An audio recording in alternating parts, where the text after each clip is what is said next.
شریک ہیں، حاضر ہیں، اللہ تعالیٰ آپ سب کی حاضری قبول فرمائے۔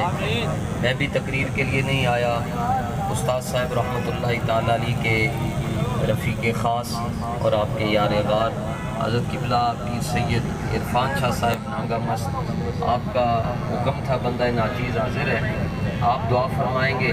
اور آپ نے اتنی دیر سے جو نعرے لگائے، انتظار کیا، یہ تو کچھ بھی نہیں ہے، انتظار تو تجھے کیتا ہی نہیں، یہ کوئی انتظار ہے؟ سب کچھ ہے۔ اعلیٰ حضرت فرماتے ہیں اللہ تعالیٰ نے امور تکوینیہ کنوں کی دینا ہے، کتنا دینا ہے، کنوں دینا ہے، یہ سید زادیں دے سپرد کر چھڑے۔ یہ اعلیٰ حضرت نے فتاوی رضویہ شریف میں لکھا ہے کہ امور تکوینیہ اللہ نے اہل بیت کے سپرد کر دی ہے۔ اور اعلیٰ حضرت کا بھی اتنا بڑا مولوی، اتنا بڑا فقیر اور اتنا بڑا فقیہ جدوں بھی حضور دی بارگاہ لے کے جاندن، سفارش کے دی لے کے جاندن، تیری سرکار میں لاتا ہے رضا اس کو شفیع جو میرا